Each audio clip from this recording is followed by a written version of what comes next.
COVID cases are spiking in many parts of the country, and hospital admissions have doubled since May. That's according to the CDC. This latest COVID surge is being driven by two new Omicron subvariants. The CDC estimates that together, the BA4 and BA5 subvariants represent more than 80% of U.S. cases. And vaccination or prior infection does not guarantee protection from these subvariants.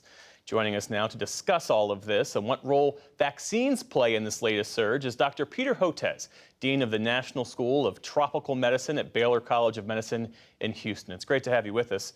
And in the time since we've had a COVID vaccine, I think the only silver lining to catching COVID was that you likely wouldn't catch it again.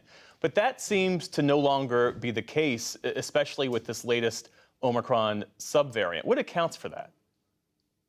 Well, what's happening, Jeff, is if you've had Omicron infection in the past, and a lot of Americans have, because during that big spike in January, there were roughly 1 million new cases a day, according to some estimates, that is not conferring protection against the BA.5 reinfection. So the other name for Omicron is BA.1. BA.1 is not conferring protection against BA.5 necessarily, unless you've been vaccinated on top of it, or unless you've also gotten vaccinated and boosted, preferably boosted twice. So that's what's really needed to combat this new BA.5 variant, is to max out your vaccinations.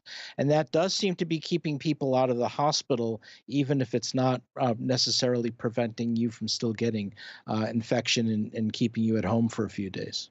So do the current vaccines available now, are they targeted against the Omicron variant and the subvariants? Not specifically. All of the current vaccines, both in the United States and globally, including our vaccine and used in India, are all developed against the original lineage that emerged out of central China. But if you have high enough levels of virus neutralizing antibody induced by the vaccine against the original lineage, there still seems to be significant spillover to the BA.5, enough to keep you from getting very, very sick. So, for instance, the Centers for Disease Control put out some information in May among individuals over the age of 50. And there's a clear difference between those who are unvaccinated and those who are vaccinated. But there's even a clear difference to those who are vaccinated but not boosted and those who are boosted. And those who are boosted twice have a mortality rate that's pretty close to zero. Hmm. So that's potentially really good news. But what it means is that you have to be mindful of your vaccination status. So if you've only gotten, say, 2 doses of the vaccine, you're still pretty vulnerable. You need to get that boost. And by the way, if you have been boosted once and you're over the age of 50 and therefore eligible for a second boost, get that second boost, because that will kind of lock in that you're not going to get very, very sick from this virus. Yeah. And Dr. Hotez, generally speaking, how do we stop playing catch up? I mean, first it was the Delta variant, and then it was the Omicron variant, and now it's the Omicron subvariants. Will we ever get to a point where we're not sort of in this situation?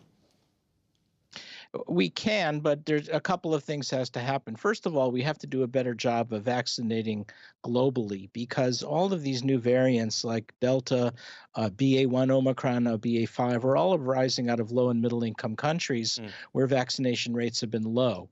And so Mother Nature is basically telling us until we vaccinate the whole world, she'll continue to hurl new variants of concern at us. That's problem one. Problem two is, there's a lot of hand wringing now about what we do for the next boost, because the boosts are not necessarily lasting as long as we'd hoped with mRNA.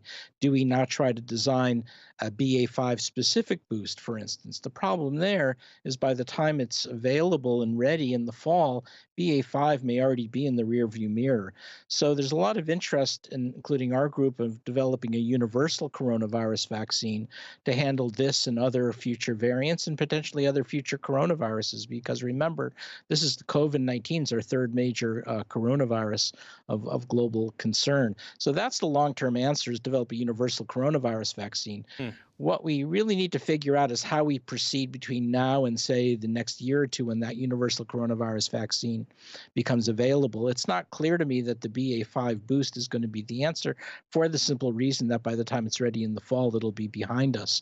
So we have to look at potentially boosting with different technologies. We need an overarching strategy to really handle now the next few months. Yeah. One question I had for you is when we talk about reinfections, are there long-term consequences for people who get COVID-19 multiple times? I think what you're probably getting at is what's the situation with long COVID and neurologic deterioration and exercise intolerance, all those terrible things that go with long COVID. Is there a greater propensity of people who have it once or versus people who are getting reinfected? Hmm. And the answer is I don't think we know that yet. But there's a lot of interest in trying to understand the circumstances that make you more vulnerable to long COVID. Among them, it turns out women seem to have a higher rate of long COVID than men. Underlying diabetes seems to be a risk factor. So we're still trying to sort out what are things that we can do to also mitigate against the effects of long COVID. And likely one of them is going to be turning out to be vaccinated and well boosted, because severe illness seems to make you more susceptible to long COVID. So by reducing the severity of illness, vaccination and boosting may have that added benefit. Dr. Ashish Jha, who you know is the White House COVID coordinator, this past week he said that even in the face of this BA.5 Omicron subvariant, that the tools we have continue to work. Basically, he's saying we shouldn't let this subvariant disrupt our lives. Is that a fair assessment, do you think? It's partly right. I mean, he's absolutely right. We do have the tools. The problem is, as a nation, we're failing to convince the American people to use those tools. So, for instance, only about 30% of the U.S. population has taken a single booster, and so that means 70% of the population is still highly susceptible to this BA.5 variant and hospitalization. And the number of Americans who are taking their second booster is likely far lower than that. I took my second booster, and my colleagues in the medical and science professions have, but we're doing a terrible job at convincing the American people of the need for that second booster.